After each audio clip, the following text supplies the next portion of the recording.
The first law in the 48 Laws of Power, never outshine the master, is one of the most crucial principles for anyone seeking power, influence, or simply survival in hierarchical environments. This law warns against overshadowing those in authority, as doing so can provoke their insecurities, resentment, and ultimately lead to your downfall. The law is deeply rooted in human psychology, history, and power dynamics, and understanding its nuances is essential for maneuvering through social and professional landscapes. At its core, this law recognizes the fundamental truth that leaders, bosses, and those in positions of power often have fragile egos. No matter how competent or confident they may appear, they usually have deep-seated insecurities about their position and influence. When someone beneath them, whether a subordinate, student, or younger colleague, demonstrates excessive brilliance, competence, or charisma, it can make the superior feel threatened. They may fear being replaced, outshined, or seen as less capable in comparison. As a result, their natural response is to suppress, undermine, or even eliminate the individual who poses this perceived threat. History is filled with examples of brilliant individuals who ignored this law and suffered as a result. One of the most well-known cases is that of Nicolas Fouquet, the finance minister of France under King Louis XIV. Fouquet was an ambitious and extremely talented administrator, but he made the mistake of trying to impress the king too much. In an attempt to display his wealth and sophistication, he threw an extravagant party at his luxurious chateau, inviting the most influential figures in France. The event was meant to flatter the king, but it had the opposite effect. Louis XIV, known for his obsession with control and absolute power, saw Fouquet's display as a direct challenge to his authority. Shortly after, he had Fouquet arrested and imprisoned for life. Fouquet's mistake was not in being talented but in making his talent too obvious and threatening to his master. A more subtle example can be found in corporate environments, where employees who outperform their bosses often find themselves sidelined, passed over for promotions, or even fired. Imagine a young, ambitious employee who consistently delivers outstanding work, outshines their manager in meetings, and receives more praise from executives. While this might seem like the path to success, it often backfires. The manager, feeling insecure about their own position, may begin to view the employee as a rival rather than an asset. Instead of rewarding their efforts, they may subtly sabotage them by denying them opportunities, criticizing them unfairly, or spreading negative rumors to tarnish their reputation.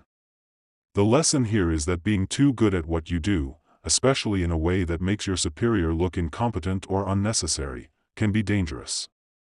The key to following this law effectively is subtlety. It does not mean that you should suppress your talent or avoid success altogether.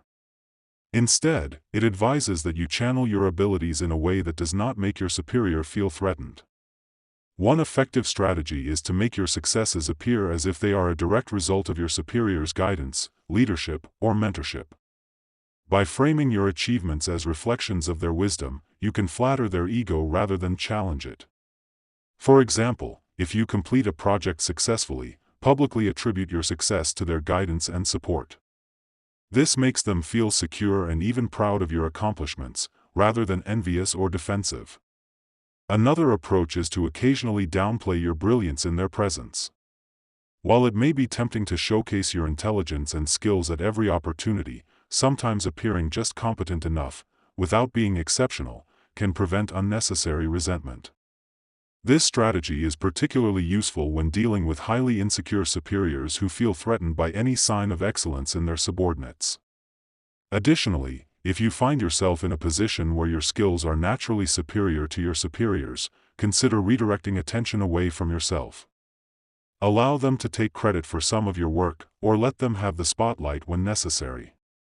This does not mean you should let yourself be exploited, but rather that you should strategically manage perceptions to avoid unnecessary conflict. In contrast, failing to adhere to this law can lead to dire consequences. Many historical leaders have been known to eliminate those they perceived as threats, even if those individuals were loyal and capable. King Henry VIII of England, for instance, was notorious for turning against his most trusted advisors once they became too powerful or influential. Thomas More, Thomas Cromwell, and others who had once been in the king's good graces were eventually executed when they seemed too independent or ambitious. However, there are exceptions to this rule. In rare cases, a highly secure and confident leader may actually appreciate and reward exceptional talent. Some great leaders intentionally surround themselves with brilliant people, understanding that their success is tied to the competence of those around them. But such individuals are rare. More often than not, power is accompanied by a deep fear of losing it, making those in authority sensitive to anyone who appears to challenge their dominance. Ultimately, the lesson of this law is that power is not just about ability but about perception. Even if you are the most competent, intelligent, or hard-working person in the room, your success depends on how you are perceived by those above you. If they see you as an asset, they will elevate you.